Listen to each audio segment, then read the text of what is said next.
জাতীয়তাবাদের সাথে ইসলামের সংঘর্ষ আছে কিনা। শুধু আমাদের বাংলাদেশে না, এখন আরব বিশ্ব নতুন কালচার শুরু হয়েছে, আরব জাতীয়তাবাদ। এবং আরব জাতীয়তাবাদের শত্রু হিসেবে তারা দাঁড় করিয়েছে ইসলামিক কৃষ্টি কালচারকে। এবং জাহিলি যুগের যে কৃষ্টি কালচারগুলো ছিল সেগুলোই হচ্ছে তাদের আরব জাতির কৃষ্টি কালচার।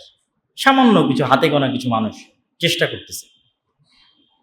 তো আমি যেটি বলতে চাইবো যে রাসূলুল্লাহ সাল্লাল্লাহু আলাইহি ওয়াসাল্লামের পরে ইসলাম যখন বিভিন্ন দেশে প্রবেশ করেছে, ওই সমস্ত দেশের মুসলমানেরা এমনভাবে ইসলামকে গ্রহণ করেছে যে তারা তাদের ইতিহাস তো বহু দূরের কথা, নিজস্ব ইতিহাস তো বহু দূরের কথা, নিজস্ব সংস্কৃতি তো বহু দূরের কথা, নিজের ভাষা পর্যন্ত ছেড়ে দিয়েছে। এর অসংখ্য উদাহরণ আপনি পাবেন। আপনি ইতিহাস পড়েন যে স্পেনে ইসলাম প্রবেশের আগে কি ভাষা ছিল। স্পেন কিন্তু অনেক দূরে, মক্কা মদিনা থেকে অনেক দূরে। স্পেনে যখন ইসলাম প্রবেশ করেছে তখন স্পেনের মানুষ এমনভাবে ইসলামকে গ্রহণ করে নিয়েছে যে ইসলামের ভাষাটাও গ্রহণ করে নিয়েছে। এটি হচ্ছে পরিপূর্ণ অন্তর দিয়ে ইসলামে প্রবেশ করা। তো আমরা কেন অন্তর দিয়ে পরিপূর্ণ ইসলামে প্রবেশ করতে পারিনি? কেননা সাধারণত আমরা ইরান বা পারস্য থেকে আসা যে দাওয়াত, সেই দাওয়াতের ফ্লোর অন্তর্ভুক্ত ছিলাম এবং তাদেরই শাসনের অন্তর্ভুক্ত ছিলাম। আর পারস্যরা একটু জাতীয়তাবাদীতে বিশ্বাসী।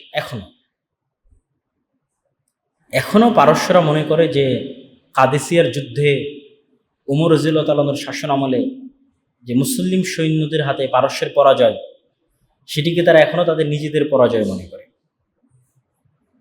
তো এই ধরনের জাতীয়তাবাদী চিন্তা, ওই যেটা আমি বললাম, ইসলামের প্রতি পূর্ণ কনফিডেন্স, পরিপূর্ণরূপে ইসলামে প্রবেশ করতে আমাদেরকে বাধা দেয়। অতএব এটি থেকে সম্পূর্ণরূপে বের হয়ে আসতে হবে। আমাদের জাতির ওই কৃষ্টি কালচারে কোনো সমস্যা নাই যা ইসলামের বিরোধী নয়। রাসূলুল্লাহ সাল্লাল্লাহু আলাইহি ওয়াসাল্লাম আরব কৃষ্টি কালচারের উপরই তো বড় হয়েছে। তিনি শুধু আরব কৃষ্টি কালচারের ওই জিনিসগুলোকে আঘাত করেছেন যেগুলো আল্লাহর বিধানের বাইরে। আমি বাঙালি হিসেবে যদি লুঙ্গি পরা আমার কালচারের মধ্যে থাকে, আর লুঙ্গি পরা যদি ইসলাম বিরোধী না হয়, কোনো সমস্যা আছে? কোনো সমস্যা নেই।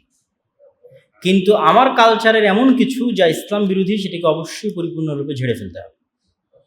আর বাকি আমার নিজস্ব কালচার আরও বহু কিছুতে আমি ফুটিয়ে তুলতে পারি যেটি ইসলাম বিরোধী নয়। এটিতে ইসলামের কোনো আপত্তিও নয়, বরং এটা সৌন্দর্য বৃদ্ধি করে।